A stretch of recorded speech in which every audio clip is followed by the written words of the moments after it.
Hello po mga boss. Kumusta po kayo lahat? Ay mga boss, nandito na naman po tayo sa sili farm ng mga tropa natin. Ito mga boss yung siling Taiwan na ang variety Red Hot F1. So pinuntahan ko ito mga boss para makakuha tayo ng update. Para mabalitaan naman natin yung mga viewers natin.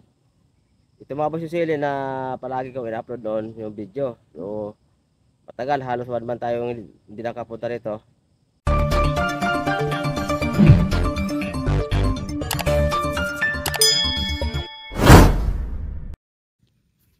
Ay, kumusta kayo mga boss? Magandang araw po sa inyo lahat.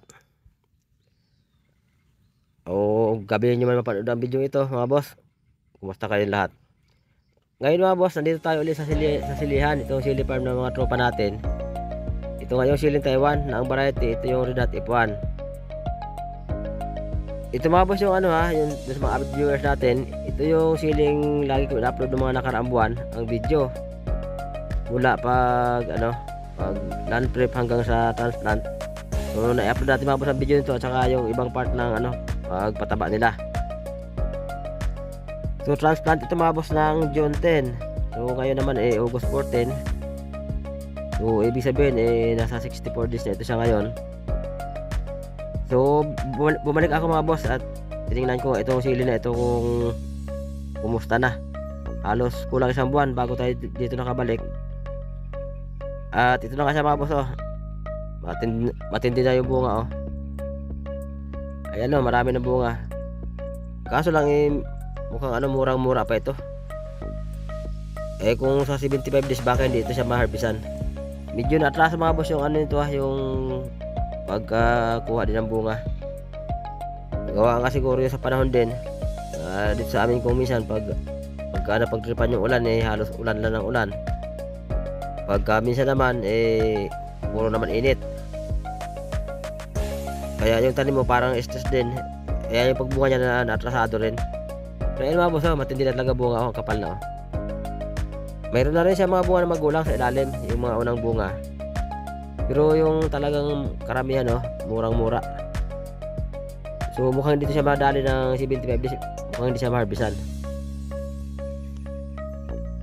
Ito mga boss at ikotin ko pa muna ito silihan na to at tingnan natin kung may kumulot. Dito sa bukid kasi wala pa tayo nakita kumulot.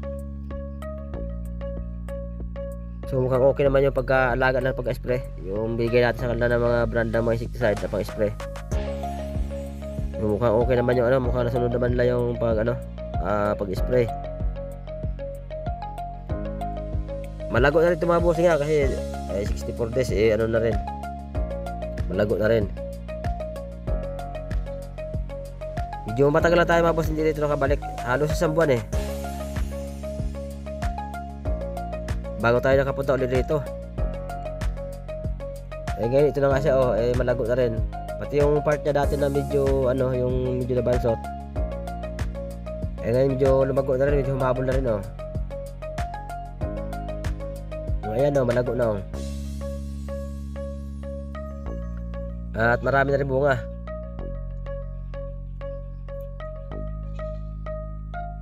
Diba matindi rin mga boss ang bulaklak Ayan. Mamaya mga boss ilagay ko lang sa comment section yung yung mga ginamit dito na pang spray at saka pataba. Para doon sa mga boss natin na magtatanong kung ano yung ginagamit na pesticide at saka pataba. Tingnan nyo lang mga boss mamaya sa comment section at doon ko lang ilagay yung yung mga ginamit dito yung mga brand. Para hindi na kayo mahirapan na magtatanong pa kayo. Tingin ko ito mga boss, abot ito silang 80 araw bago ito siya maharbisan ng unang mahalawan ng unang bunga. Marami na rin bunga magulang sa puno, yung bandang sa ilalim, yung mga unang bunga. Kaso lang hindi pa siya ganoon talaga katinding dami. Mas marami yung yung sa ibabaw na bunga yan Marami na rin yung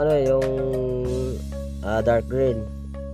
Saka yung mga nagkukulay violet na sa ilalim, meron na rin. Kaso lang kaunti pa lang yun. Ito ibang medyo dark green na talaga medyo magulang-gulang na rin yan. Pero sa loob ng 2 linggo hindi pa yan ma-harvest. Hindi pa yan siya pupula. Yung klase na yan lalo pagka ganito nag-ulan. Yung matagal mga boss yan pumula. Ito lang ang ganda talaga sa sa Red Hot. Kasi pagka namunga talaga siya ay hitik talaga sa bunga kahit hindi siya kagandahan yung ano, yung bulas niya, yung arangkada. Hitik siya mamunga, talagang matindi siya mamunga. Hindi siya katulad ng superhit na ang superhit naman kasi medyo madalang yung bunga niya pero malalaki naman. Ito namang red hat kasi matindi siya magsanga. Kaya mabunga talaga. Medyo maliliit naman siya pero okay, okay lang din naman. Kasi wala naman ditong problema sa market nito eh. Alam naman ito ng mga buyer. Dito mga boss ha, doon sa mga boss natin na ano, mga avid viewers na nakasubaybay ng mga video nito mula simula hanggang ngayon. Kasi ito na sa mga boss, wala naman din kulot. Okay naman. Sa lapnos naman, parang wala pa akong mga boss nakitang may tama pero hindi pa natin malaman ito mga boss ha, kasi mahaba-haba pa yung lalakbayin nito. Dito sa bunga sa ibabaw na nakikita natin ng camera oh. Eh wala pa naman ako nakikitang ano, wala pa ako na-ispatan na bunga, wala pa akong nahagip na may tama. So, subaybay natin mga boss itong update pa nito. Tingnan natin kung talagang tamaan talaga siya ng anthracnose. Kasi nakaligtas siya sa pangulot, eh sa anthracnose hindi natin malaman kung makaligtas din kaya siya. Kasi yun na naman lagi ang problema ng sili, yung ano, naglalapnos. Lalo itong siling Taiwan. Ito talaga yung pinakamatinding problema ng mga sili farmers, yung ano, pag tumatama yung lapnos. Lalo dito nga sa siling Taiwan, kasi ito kasi ay matagal pitasin at pinapahinog. Eh, sa panigang kasi pag may lapnos pwede mo siya agad harvestin eh, hanggat hindi malala kasi nga eh mura naman yun na pinipitas. Dito Taiwan naman eh talagang hintayin mo siya pumula bago mapitas. Kaya kung may tama ng anthracnose ay talagang ano, magugupo. Mabubulok talaga siya bago mo na mahinog ay wala na.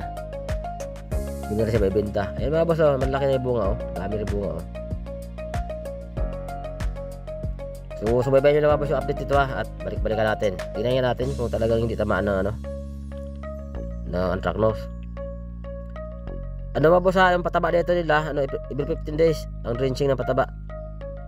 Hindi sila gumamit ito sa weekly na pagdilig. Puro ito mga boss drenching, hindi sila dito sa dressing.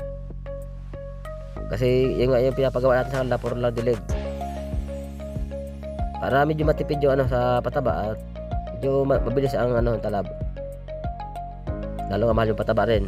Mas ano kasi mga boss yan, mas matipid yung sa pataba pagkadilig kaysa doon sa side dressing. So yan mga boss ang isang ano, advantage ng drenching. Kaso nga lang eh halos 1 week ka lang din. Lalo kung medyo mahina yung pagkarababad eh ng pataba, madali naman siya lumipas. Hindi katulad nung side dressing naman, matagal nga siya tumalab pero matagal din bago mawala. Halos 3 linggo talaga na ano, na tumatalab yung pataba pag sa side dressing. Matindi na rin mga bossing yung bunga oh, makapal na rin oh.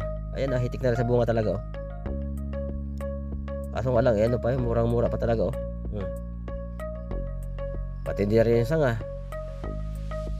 Wala ito mga boss pruning ha. Doon sa magtatanong na naman kung nag-pruning, hindi po ito na pruning mga boss, normal yan.